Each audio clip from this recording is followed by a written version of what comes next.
some sad news for you today, dumpster goblins. Oh no. It's so sad. We've lost Dan. Yep, for good. For good this time. For good this time. I mean, the last time he said he'd be back, and then he was, and this time he said he'd be back, but we know. Yeah. I mean, we can read between the lines. It was a tragic event. We took him to a Toys R Us to pick up some new toys. I don't know how we found one still open. Yeah, but, it was right next to the Blockbuster and Radio Shack. Yeah, right. It was a weird outlet mall. It just had all of them. It was gross. EB Games. Yeah, wow. We were just like, oh my god, how is all this here? Yeah, we turned around 1 second and he's just gone. Yeah, he's just gone. Just gone. They say he's still running around the halls of that Toys R Us to this day. Yup.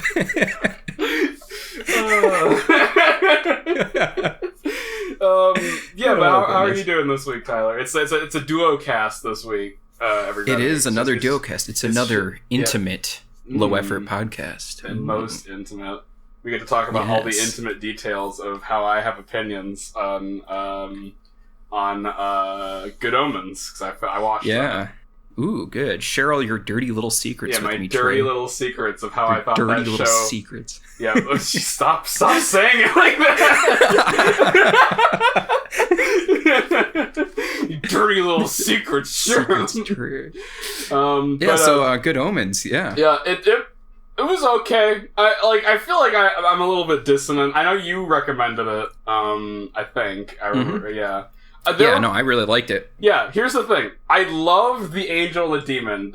David Tennant and Michael Sheen. David Tennant, Michael Sheen. Those two were amazing. Best part of the show. Yes. They ate up the screen. Every time they were on, I was glued to the screen. It was amazing. I think in a lot of ways they carried the show, because I felt like a lot of the show just was very meh unless they were involved somehow. I just wasn't very interested in any of the other subplots. I hated the kids. I absolutely hated the kids. Every time they were on screen, I just wanted to punt them, all of them. Just wow. They were just so annoying. So annoying. There was not a redeeming quality between any of them. They were just the worst. I hate... I'm already kind of iffy on child actors, but they can be done right. I like Stranger Things, but... man, I just hated these characters. They're just, it's just, all the most annoying tropes of children characters From what I remember of the books, they didn't really have a huge role in the books either. They were just, their whole thing is just being plot devices, pretty much. They're not they weren't really characters. Yeah, they're just kind of walking tropes. They literally, when the voice of God sets up their characters, she says the one sentence that is their entire character, and they don't deviate the whole season. And that can work for smaller characters, but when they're just annoying kid characters, I don't know. It really rubbed me the wrong way. Yeah. The witch storyline was interesting. I liked the characters, even if I didn't think the payoff was worth it. Yeah. And, so and this is my own foible, and I know it's not a lot of people, so if you're listening to this, this may not be a point that would not sell you on the show, but a good portion of the show, the crux of the show revolves around some prophecies, basically the entire thing kind of revolves around these prophecies, and I really don't like prophecies as a narrative device. I think it's just really... It's really lazy to me, and I know Neil Gaiman and Terry Pratchett aren't lazy writers. I think that they did prophecy, because the Bible has all, the entire book of Revelation. Well, I think this is, one of the better, particularly more humorous takes on the whole, and it was done for humor. Biblical end times. It was done for humor, and there were parts I liked of it, but man, just the fact that she wrote that character like wrote out literally every single plot point that would happen was just really, I don't know. I just don't like it when characters have to rely on another character who they wouldn't make decisions unless they have prior knowledge to it, and I don't like that as a narrative device. It just doesn't mesh with me, and I just got really frustrated like whenever like they would pull out the book and it's like, oh, it says in the book that if we go over here and here and here, then everything will be good. Or like they'd pull out passages that they'd somehow never seen before, despite the fact that her entire life she's been reading this book. How does she not know them all by heart? Yeah. Like, she should know these prophecies backwards and forwards. And if I'm just nitpicking, what the fuck are the angel and demon abilities? Because they're not very consistent. Yeah, not really. Like, sometimes they seem literally unstoppable, and other times they're like, well, there's a bit of fire over here, better die. Yeah, I don't think...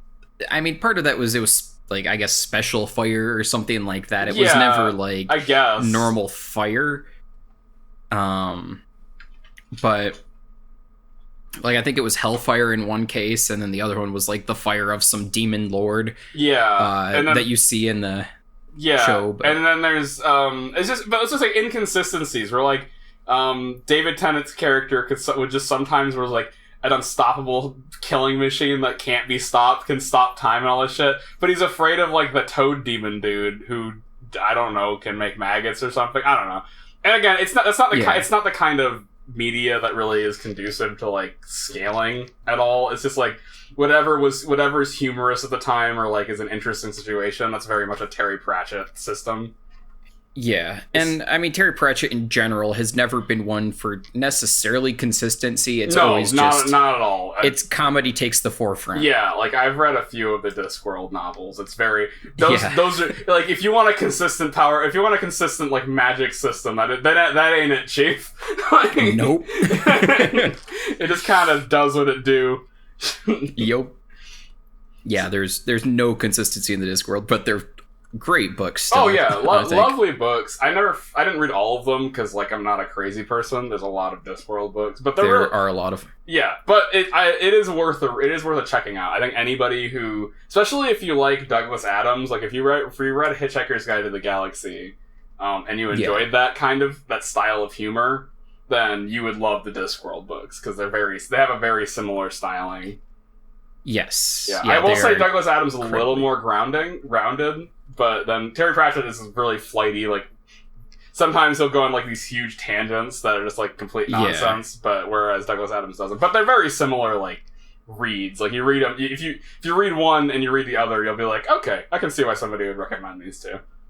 Oh yeah, Terry Pratchett's really interesting too, and the, like, just sheer number of collabs he's done with other authors. It's ridiculous. Like, that's not something you see a lot. Collabs with authors in general is not something you just see very often. I'm not, like, unless it's like a what do you call them, the collage or whatever, like a like a collection of short stories. Or, besides that, like, two writers working on one piece of fiction is not super common. Or at least it's not common enough where I can mention a bunch of them. Neil Gaiman does do a lot too, which I guess makes sense why. Does he? Interesting. Yeah. I didn't actually know that much about his stuff. I've read a few Neil Gaiman books, and they are good. And you can definitely clearly see the style of both authors. Yeah, in this work. Apparently Neil Gaiman he was involved with all the episodes of. Yeah, that doesn't surprise me. Yeah, he was directly involved. Obviously, Terry Pratchett's dead, so he's not. Yeah. If he was involved somehow, then we have a problem. We should probably call somebody about that. But yeah, there was a nice little nod to that. There was a scene kind of towards the end where a security guard was reading one of Neil Gaiman's I saw books. that. There's that American security guard. I think he was American. Did that guy sound like he had an accent to you, or was I crazy? I don't know. Either way, I wasn't paying that much attention, to be honest. Like he sounded like somebody who's not a native English speaker speaking, like, with an American accent, not a native American, I should say, not a. He obviously was a native English speaker, but he was reading American Gods. So. Yeah, maybe. But that is a good book, by the way. I'm not a huge it is. Not a huge Neil Gaiman fan, but man, American Gods is a really good book. Yeah. This is the book cast now. We're talking. Yep. Books. Yeah, we're now talking about books on this podcast. Yep. It's taken a twist. Dan leaves for one episode. Completely changed focus. Trash the format. We're done with video games. Video games are for nerds. TV shows are for squares. Get on that book train. Get some learning in you. Overall, I'd probably give it like a 7. Again, I feel okay. Here's my main conundrum, and maybe you can help me with this, Tyler. I don't think I would have liked this show if David Tennant and Michael Sheen weren't in it. Like, if they had cast anybody else to be the Angels, I don't think I would have enjoyed this show at all. I'm pretty sure I would have very actively disliked the show. Honestly, the whole show relied on like their kind of buddy like relationship there. And if you had two actors who couldn't pull that off, then it would have fallen flat. Yeah, it was sort of fallen apart. And I'm just wondering, does that make it a good work of like, does that make it a good show if it relies so heavily on the talent of like the typecast of like two characters, or does that make it a mediocre show that just kind of is brought up by the fact that it has two good actors? And that's kind of a hard thing to say, because it could be like just intelligent casting that you know what show it is and you've understood the roles enough that you were able to cast the parts perfectly. And I guess just get lucky enough to get the actors that you wanted. Like I'm just wondering. Yeah, I'm wondering if we'll look back on it and be like, well, the show was all right, but man, those two are good. Yeah. That said, I think there was some clever comedy writing and some stuff that would have had to been rewritten too, because the book came out a while ago. Yeah, like anything to do with like the internet or smartphones, especially. I mean, I don't think it. I don't know if the internet was. I didn't finish Good Omens. I started it, but I never like got very far into it. Yeah, I mean, like cell phones and stuff around, for sure. Certainly, and cell phones would have been around too. Yeah, but not in like the state that they are. Yeah, smartphones weren't around when that book came out. Yeah. Or at least not in the way that we know them. Yes. Yeah. But so yeah, they definitely did a lot of changes there. From what I hear, though, it's fairly faithful to the books. Yeah, no, it is. It's really faithful. Particularly as I was watching it, the farther and farther I got, the more I was remembering the book. Yeah, you're just like, oh yeah, that happened. Oh. Yeah, exactly. So yeah, that was really neat. It was kind of fun to just re-experience the book too. Yeah, I don't. Especially I didn't having that. Been years since I've read it. I definitely didn't have that. I bet if I watched the American Gods show, I'd probably get that feeling, because I've read that book. Yeah, I've read that book multiple times. I really enjoyed American Gods. There is an American Gods show, isn't there? Yeah, I hear it's fairly different. Okay. Yeah. I hear it's actually fairly different from the. For one, I think there's a god that's like chronicling Shadow and what's his face's journey across the U.S., which is kind of different. But I haven't seen it, so I can't really. Actually, no, I think I have seen American Gods and just was not that impressed. Yeah, I've heard it's very different. Like a lot of characters who weren't that big in the book get a lot of screen time. Yeah, I don't know. But anyway, those are my opinions. I have opinions on Good Omens. That show's okay. I'm gonna pull a Tyler and give it the lukewarm seal of approval. I mean, above average according to what you I enjoyed it. If you like David Tennant and Michael Sheen, watch this. You will really enjoy it. Just know that I thought there was a lot of comedy that worked and a lot of comedy that felt really flat for me, so just like kind of go in there knowing that. And if you hate child actors, then I don't know what to tell you, man. Like if you don't like children characters in shows, then oof. Yep. But Tyler, what have you been doing? What have I been doing? Well, I've been trying out this new show on Netflix called Wu Assassin or Wu Assassins or something like that. Yeah, Wu Assassin. Is it a movie or a show? I thought it was a movie. It is a show. Oh, it's a show. Shit, dude. I thought it was a movie. Yeah, so it's like something like 12 episodes or something like that. You're right. Huh. From what I can tell, it seems like I haven't finished it yet, but from what I can tell, it seems like the whole story is going to be pretty well contained within this arc. Yeah, so like there's probably not going to be like there's there's probably going to be if there's going to be a sequel baiting, it's going to be like really loosely connected to everything. Yeah, unless they really, really slow things down from this point on, like, then they're going to finish within the next few episodes that I have. Although, I mean, I guess I could have, depending on how they wrote the story. I'm not sure if it's based on anything. I have no idea. Honestly, yeah, no clue. So the general premise of the show is basically this one guy, Kai, was chosen to be the Wu assassin by randomness, you know, the whole, like, random fate thing, as always. And he has to take down basically these warlords, or, like, whatever the modern day equivalent, so usually like mobsters or whatever, but these 5 people who control different elements on the like Chinese elemental kind of chart thing. I don't know what I'm forgetting the name of it right now.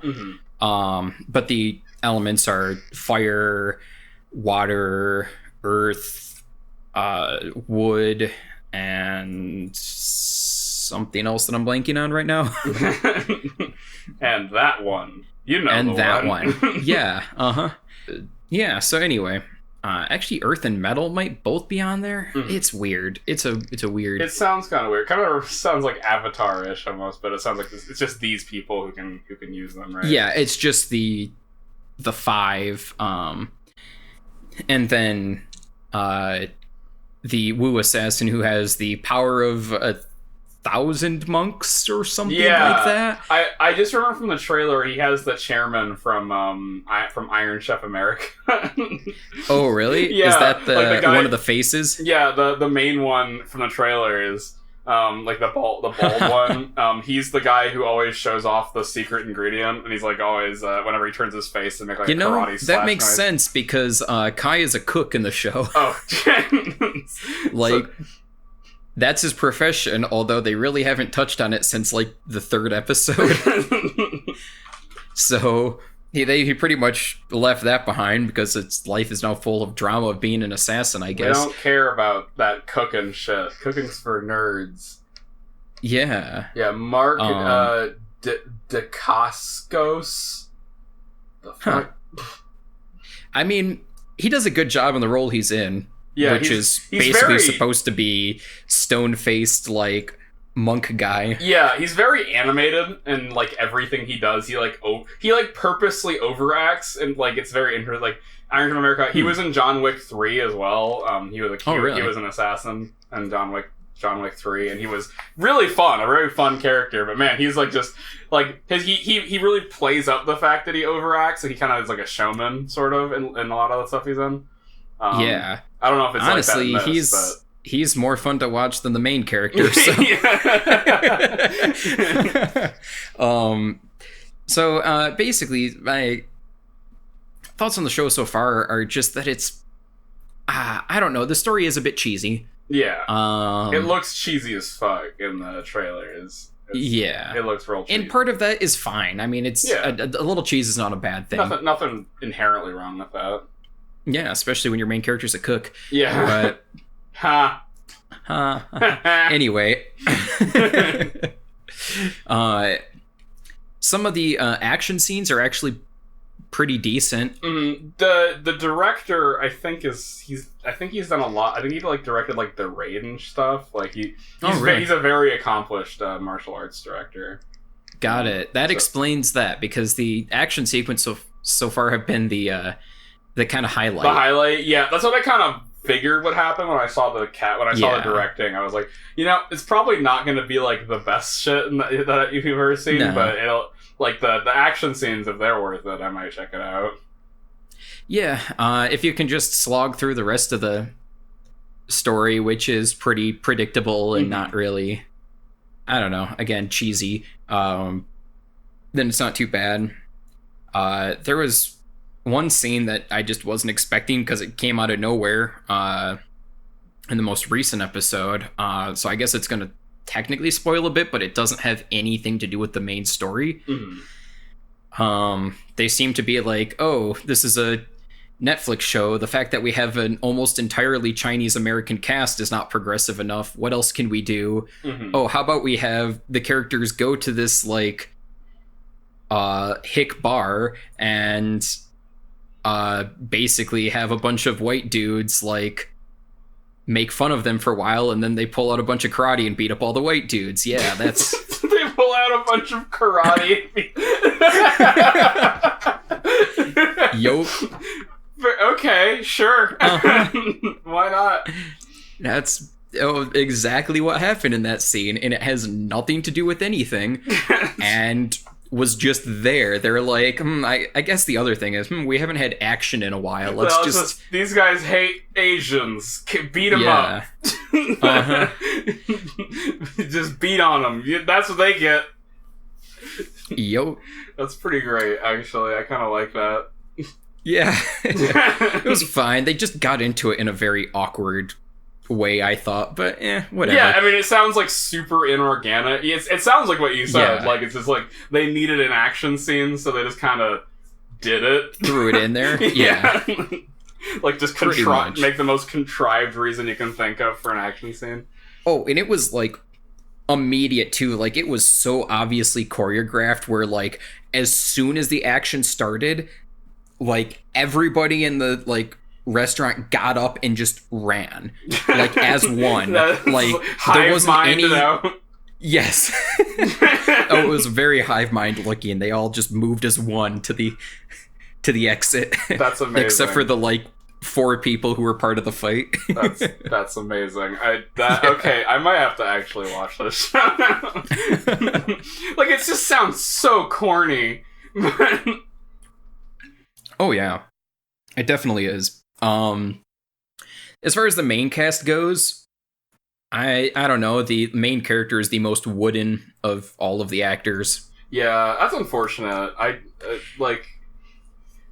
don't know if it's just like a thing in some Chinese media where like this, or like I guess a lot of Eastern media where it's like the main character is like stony as possible. I guess maybe it's not an Eastern thing. There's plenty of like gruff military types in a lot of East and Western shows too. It's just like they don't really have a personality, so they always just throw in characters. The thing is, he's not even supposed to be like a gruff military type. No, he's anything. A cook, right? You think? He's a cook, and he's supposed to be like, I don't know. They like threw on some like bullshit of, oh, you were pure of heart, which is why you were picked. Mm-hmm. Okay, all right. But it never really comes through that much. I mean, yeah, he does try to protect people, but I've never really seen him go a ton out of his way to do so. Mm-hmm. So I don't know. It sounds like it sounds like it's not a great show, but it sounds like an entertaining show. It's what I'm getting.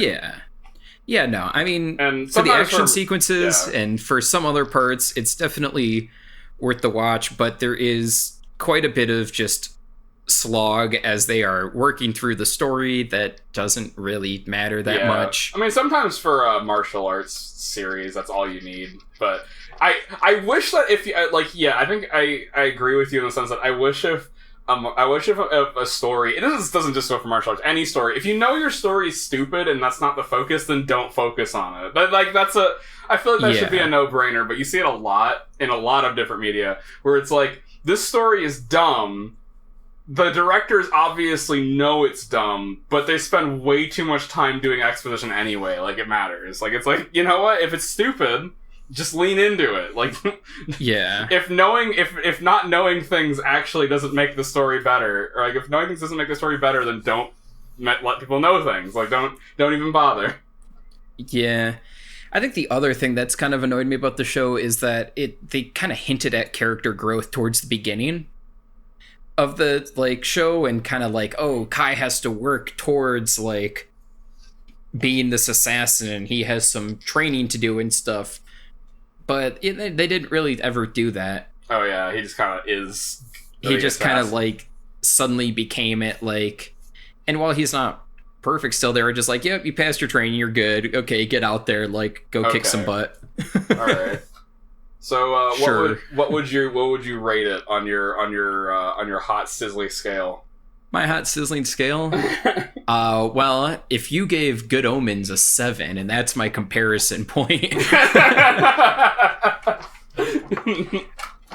I mean, overall, it's probably like a 4 or 5. It's not okay, like out of 10, like out of 10. It's okay. not terrible, but it's not anything. But yeah, don't go out special. of your way. And the main thing is just that the action scenes are what redeems it and brings it up to that level, whereas it would be like a 2 or a 3 without that. Okay, yeah, all right. Yeah, in my book at least. So it's nothing amazing, but the action sequences are kind of fun. There's a few little like fun sequences in it, but it is a show that seems to be taking itself pretty seriously. So you're not going to get a lot of like joking bits and humor because the show is just not trying to do that. Yeah, that's not the kind of show you're getting. Yeah, so my mind, it just takes itself too seriously, but again, action's fun. So yeah, all right, okay. So I guess I can bring up. Okay, so last week I brought up a game that I had not played, but I had been watching a lot of. So I felt irresponsible as your grand goblin, or whatever the mythos is at this point. I can't keep track. As one of your chief goblins, I took it on myself. I bought RimWorld. I took the deep dive. And oh lord, oh god, oh lord, oh god, I have a problem. I can't stop it. I can't stop playing. When I'm not playing about the game, I'm thinking about the game. Man, that's a good game. Yeah, no, I feel like it was as soon as we stopped recording, I like hopped on my computer and it was like Trey is playing RimWorld, and I was like, oh, well, that didn't take long. Here's the problem, Tyler. I sold myself on playing RimWorld. See, the real issue is I'm too good of a salesman. Like, you think about it. I wasn't gonna buy that game until I talked about it. I'm like, you know what? I want to buy that game. And so I played it and I kept playing it. I bought it last week and I put in 36 hours. Oh wow. Yeah. So I've played a lot of that game in a very short amount of time, and I can tell you it's good. I would recommend playing it modded. I mean, I've heard the vanilla experience is fine, but man, there's a lot of quality of life mods. There's like entire expansions worth of mod content. It's actually kind of ridiculous. Like if you want to, oh wow. Some of my favorites that I've seen is there's a zombie infestation mod, which is like you're playing in a zombie apocalypse, so like more and more zombies will appear. There's like you can tweak the infection chance, like if your character's meleeing a zombie and like they hit you, they could potentially infect your character and turn them into a zombie. Like over time, and you wouldn't know it until like it was too late. They would just like get a fever and you'd be like, oh no. It's zombie town. And that one's like you have to keep moving because like eventually there'll just be too many zombies in a map. You can no longer defend it. Another few I've seen are pretty hilarious. There's a one called Rheumatomix, which is like a nuclear power mod, which lets you discover the power of the atom, which culminates in you creating nukes, which literally wipe out entire zones in the map. Just like huge swaths of the map just completely like, unlivable. Nobody can go there anymore, which is hilarious.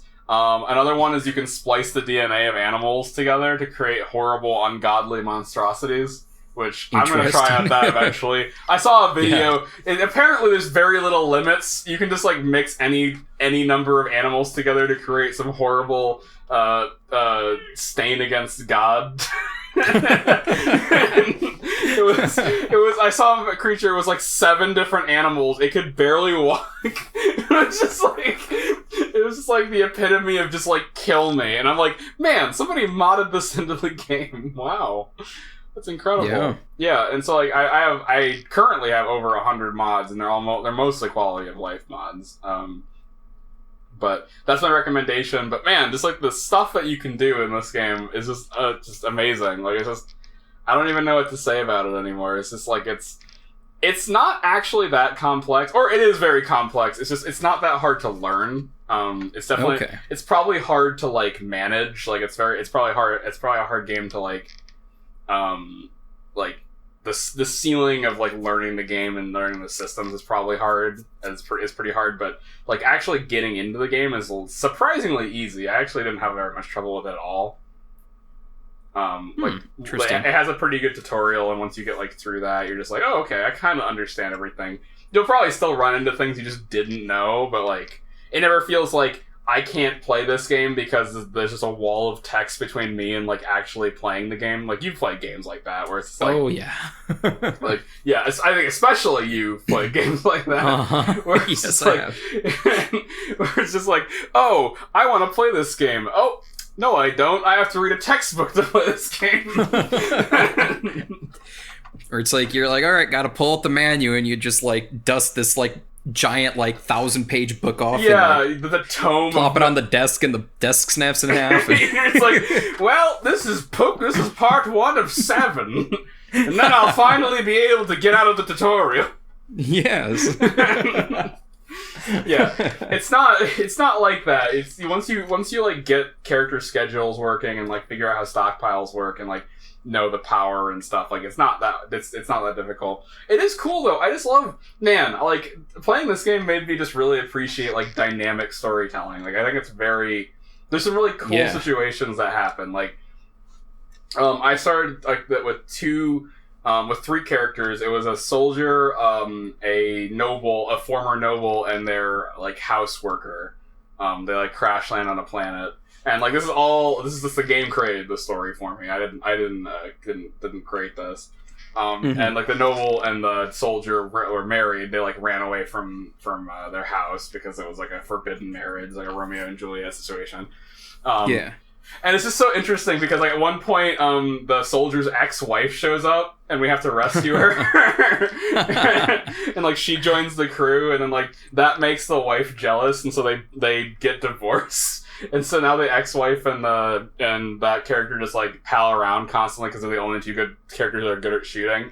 Because she was like his like squad mate in the army, and I'm like, holy shit, this is such a good this is a decent story considering nobody wrote this. Like the game. I imagine there's certain this. things that like certain rules they have to follow. So somebody like had to conceive that something like this was possible. Yeah, but I'm not sure. Like, one of the mods definitely increased the number of like stuff that can happen between characters. Like and there are cracks. There was one especially. One of the characters I had, her dad showed up on the radar. He like sent a distress beacon out, and we had to rescue him. And I noticed there was something wrong with it, and I couldn't put my finger on it until I looked at the age of the dad and I looked at the age of the character, because she was 17. And I looked at the character, the dad, and I'm like, wait a minute, her dad's 19.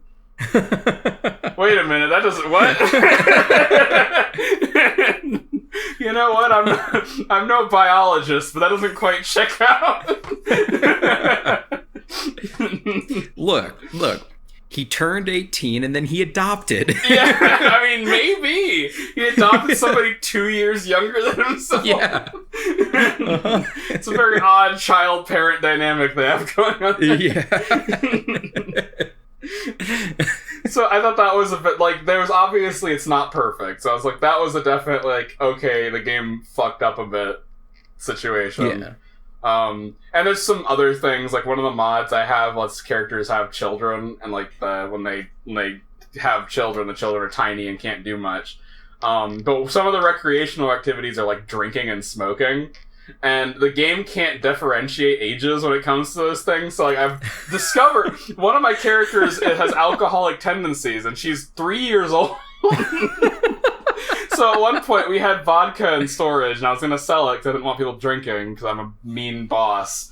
And she goes on an alcoholic binge and drinks all of it, and I'm like, "You're 3, no! Don't do this!" Or like somebody left us some cigars, and I just saw my other child, he was 4, and he was smoking cigars just to ease down from the hard days of labor. I was gonna say, like, you just see like a 4-year-old there just like smoking a pack a day, and he's he's just smoking a shit. Yeah, he's just sitting in the kitchen talking to the cooks, smoking a cigar, and he's like, "That was a good day's work, Martha. You were great out there. I've seen a lot out here, out in the river."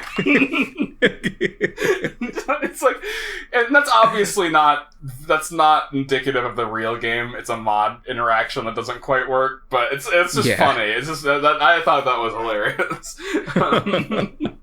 But it's pretty good. Yeah, but okay, yeah, it's got my seal of approval. This game is pretty close to a 10 for me. It's real good. Like, if you, as somebody who doesn't like management games, I'm actually terrible at them. I confessed something to one of my friends, and he laughed at me that I've never actually gotten past 10,000 people in City Skylines. Oh, because I always run out of money. Because I'm terrible at management games, but like if somebody who's as bad at management games as me can enjoy this game as much as I do, I think that should tell you of how like good the game is. It's just real good. It's really, really good. Yeah. Wow. Yeah. It's just very, very, very good. It's like it's just I like, it's not perfect, obviously. Like, it's got limitations. It doesn't run horrendously good, especially once you get a fair number of people. Because I have I think 11 or 12 colonists now, and I've noticed that it has sometimes problems at 12 people. Yeah, because like it has to manage all their schedules at the same time. That still seems like... Along with all your animals. Yeah, that's what I'm saying. Like, it's not horribly well optimized. And to be fair, I have a lot of mods running as well, so like that probably... Maybe that's... Yeah, that probably hits performance as well. But I have a pretty decent rig, so it's like even that shouldn't... For a game that looks like it could be a Flash game, like, graphically, it really shouldn't be as taxing as it is. Yeah. So, like, not perfect, but, like, as far as, like, systems are concerned, I think this game is damn near perfect. It's very, very good. And just the amount of variants you could do, like, you can make a fully medieval play style. There's a mod that lets you just, like, turn off technology past medieval.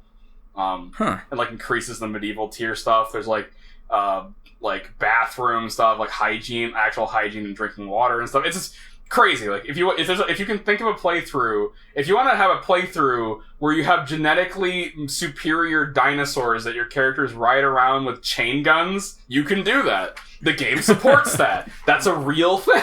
If you want to have a 40k campaign where you and a bunch of space marines go and exterminatus some aliens all over this planet, you can do that. The game supports it. If you want to be a Jedi, if you want to run around with your Jedi pals fighting the Empire, the game fucking supports that too. It's just ridiculous. It's insane. That's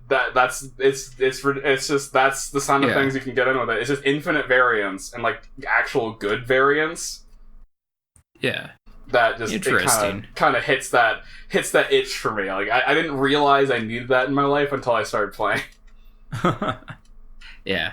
That sounds like a lot of fun. Yeah. I know one thing I've seen in screenshots of the game is like zoomed out planet views. Yeah. So is there like different civilizations on the planets that you're on, or yeah, there's different tech levels for every, because like when you zoom out to a planet view, you can see the different like factions that are in the area, and they have their own outposts everywhere, and their tech levels kind of depend on, they're just kind of random. Like, there's a faction called like the freaking chicken or something, and they're like tribal. They have spears and like shields and stuff. They don't really know much about anything. But then you have like the Confederation, which has like light. They're just like it's like an outpost from like the government just sitting there, and they'll like come in. You can buy like crazy stuff from them. Interesting. But yeah, and like what's cool is that they'll grow and shrink over time. Like they'll engage in combat with each other, or like just like have a hard year. They'll give you quests and stuff that you can do. You can choose to do or not do. To gain relations with them, and they'll increase your prices. You can sell slaves to some of them. The chicken one, they have a slaver. They take slaves if that's your thing. Yeah.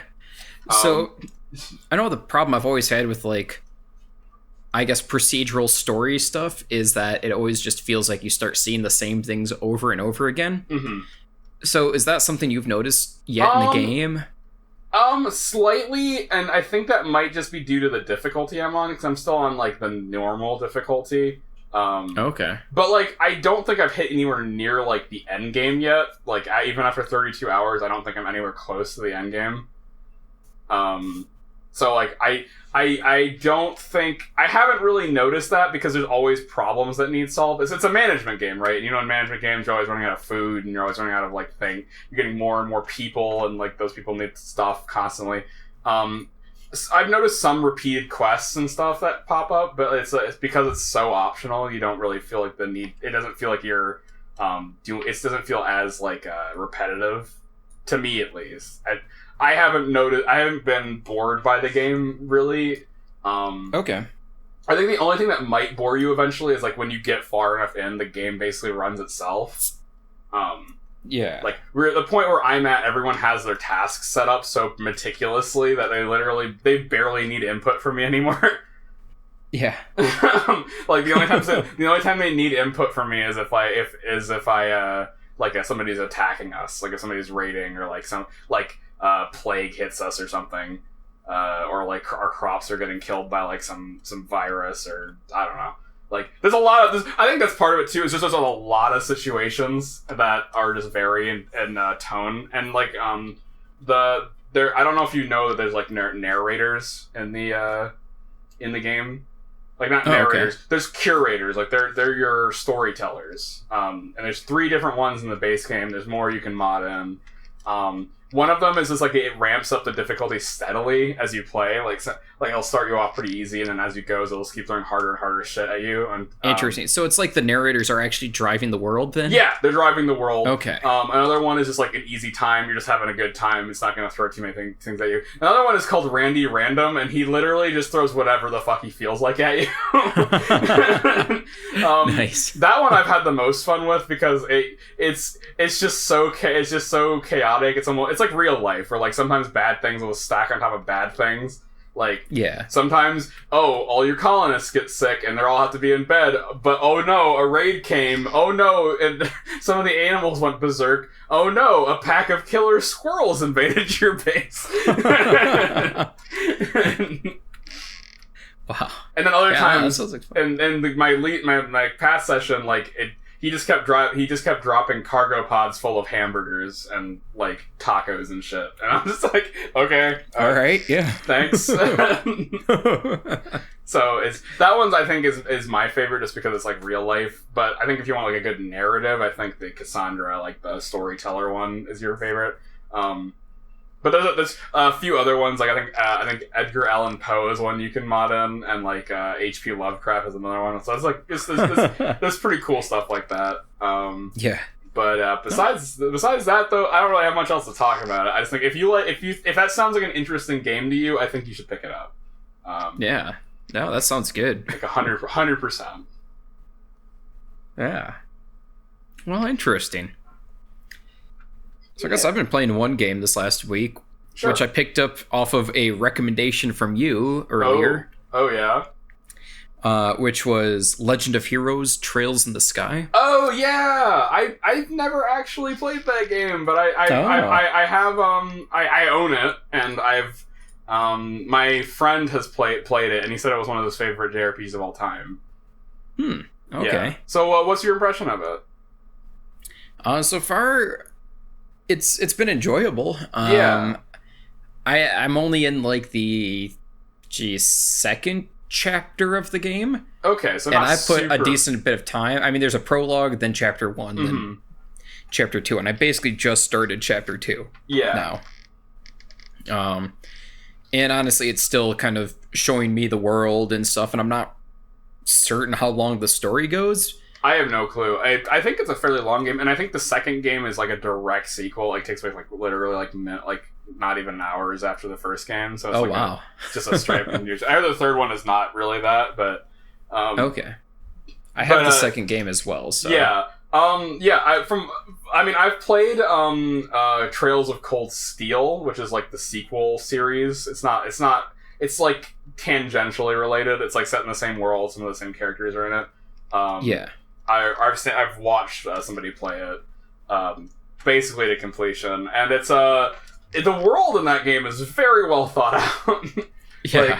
Like, they obviously put a lot of work into setting up the world for the Trail series, which is pretty cool. I just really enjoy the amount of like world building in that series.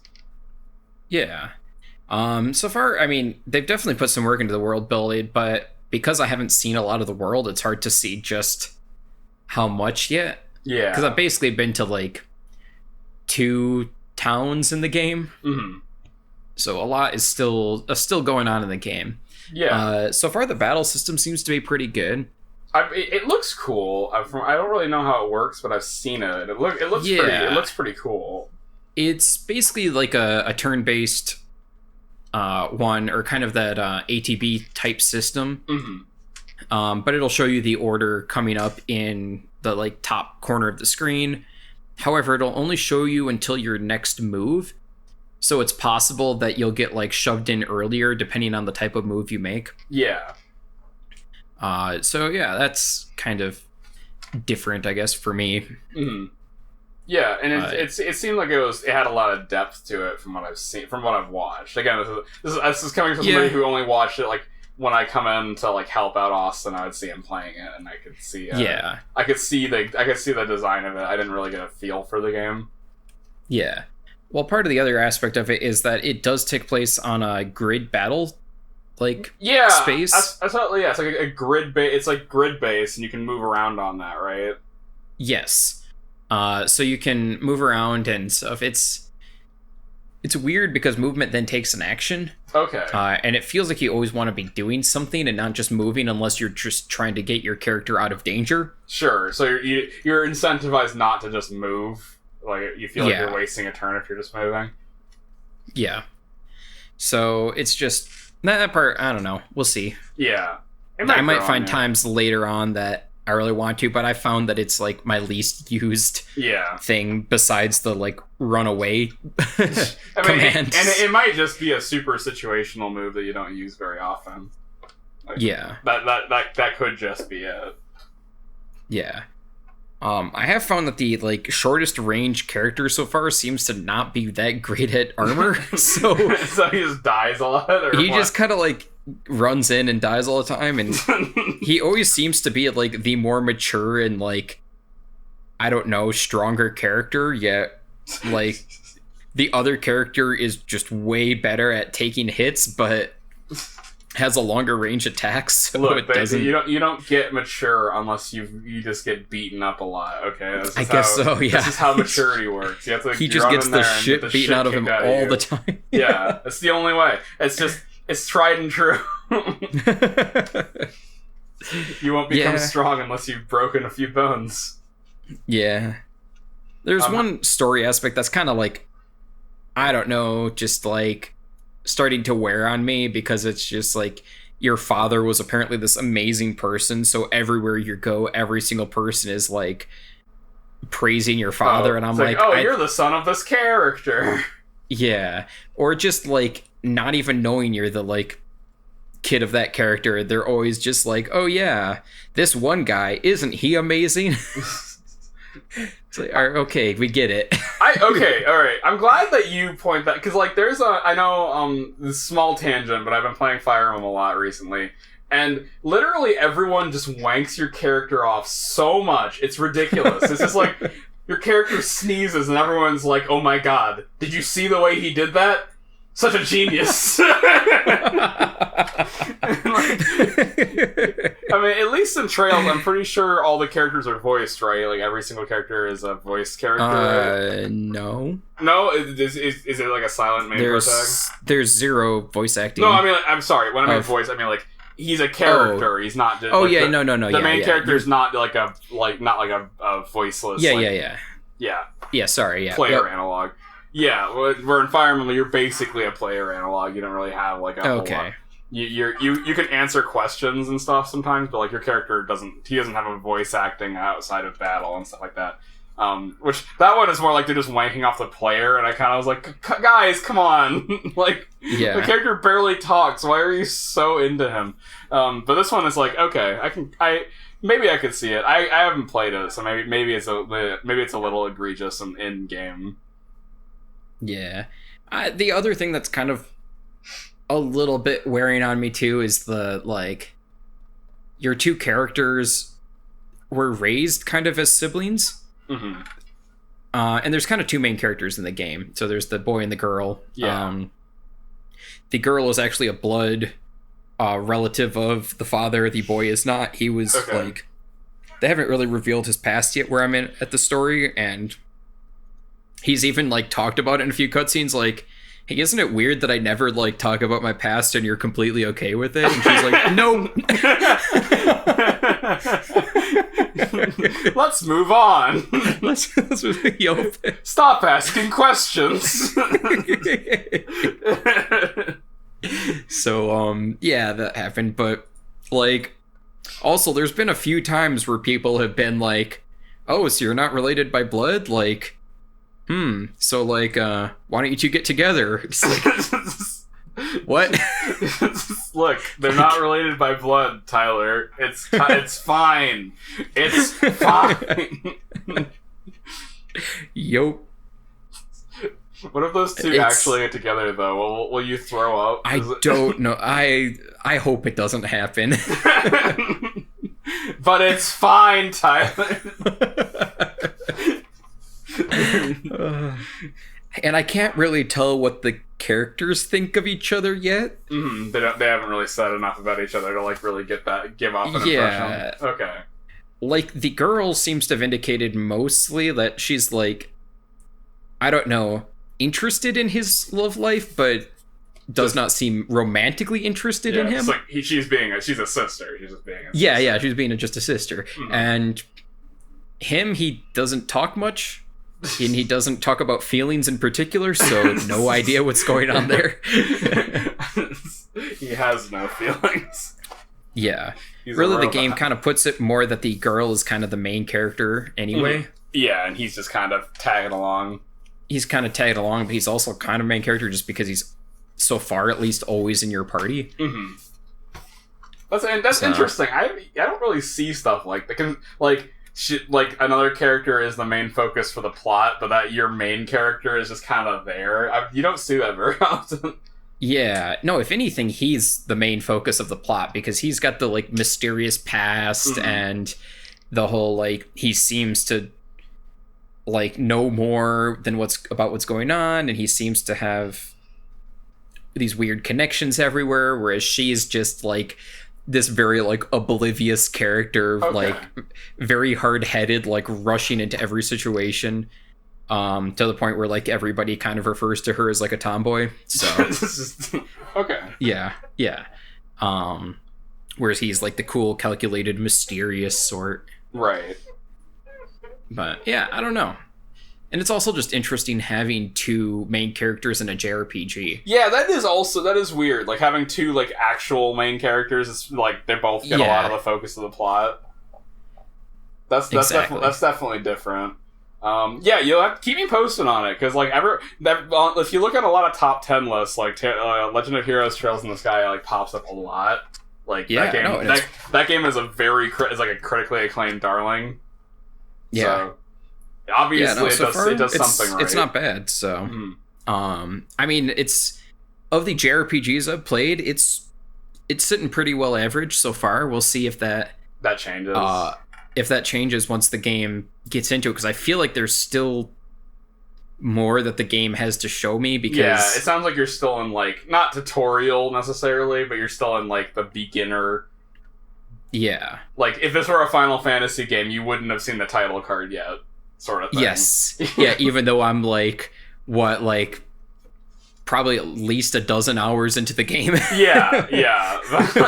You know how Final Fantasy games do. Like, you're 20 hours into the game and you beat a boss. And then it's like, oh, Final Fantasy pops up. And it's like, oh, that was the prologue, huh? Yeah. You start the game and then like a week later after playing like every day, you finally see the... You finally see the title card and you know you just started and you just like... a pit forms in your stomach. As like, oh goodness. This is going to be going on forever. This is the rest of my life. The endless road of this game just stretches out in front of you. This will be my Final Fantasy because I will not live till the end of it. Because I'll kill myself. You did it, Final Fantasy 1. This will be my Final Fantasy. I like that.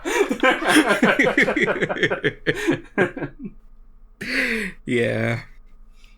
So you got any other thoughts on it, or are we good to wrap this shit up? I'm going to talk a little bit more about some of the battle system that I'm kind of curious about. And one of the parts that I still wanted to actually talk about was, I don't know if you've played, I think it was Disgaea that I played. I have not really. But it had kind of a grid-based, it was kind of like a tactics like battle system, kind of similar to this one, except for bigger actual battlefields that you were on. But sometimes that game would just have like third parties or whatever, or not really third party, but just like, I don't know, different people who would just act on their own. And this game has that as well. And I'm not sure what I think about it yet. So like there's like NPCs that are in your party that you can't control, sort of thing? Yes. Usually they are in your party. Usually they're actually more, you have to protect them. Oh, okay. But occasionally they'll just do stuff. Yeah, that kind of reminds me of Persona 3. You can't control any of your NPCs. They just kind of do what they want. Oh, wow. Yeah, which is infuriating. That game is just that game is such a I have such a love-hate affair with that game. I won't get into it today, but that game is infuriating, but two parts infuriating and genius at the same time. But it sounds kind of like that. It kind of reminds me of that. Yeah, I mean, your main party, you can control everybody there. But like characters who are with you. But yeah, so ones that you're supposed to either protect or who are just along for the ride for a bit or whatever. But yeah, they do have just some interesting interactions, because at first I thought they were just going to be all protection. Okay. And then later on, they just started occasionally doing things. Like, usually they just kind of run away from the enemies. Like, they get as far away on the battlefield as they can. Yeah. I wonder if that's going to like get more and more in depth. Like, eventually it'll be like game-winning, like match-winning mechanics that are completely revolved around protecting this character. Oh, yeah. Right now, like, the most recent one has actually been the most useful, because she'll just, like, sit around and, like, heal me whenever I take damage. Oh, that's nice. So, or, like, cast other things to get rid of, like, status effects and things like that. That's been really great. There was another one that had a camera who would just, like, run up to enemies, take a picture, and blind them. Useful. Yeah. All while, like, popping up text bubbles saying, like, oh, hold that pose. Combat specialist. Yup. So, that part of the game has actually been pretty interesting. And the other aspect of the combat system that I'm interested to get more into is the orbiment thing, which is kind of the main magic system in the game. Okay. So basically, you determine your spells by equipping these orbs into a limited number of slots you have. So far, it's only shown me, like, I don't know, like 6, 7-ish slots. I'm not sure if more are going to open up. Okay. And actually, most of those start locked, so you have to, like, unlock them then equip gems into them. Okay. Kind of reminds me of Final Fantasy VII a little bit, like with the a little bit. I can't remember what the system was called, but you slotted it in gems in that system too to get magic. Skill. Yeah, that was the Materia one. Materia system.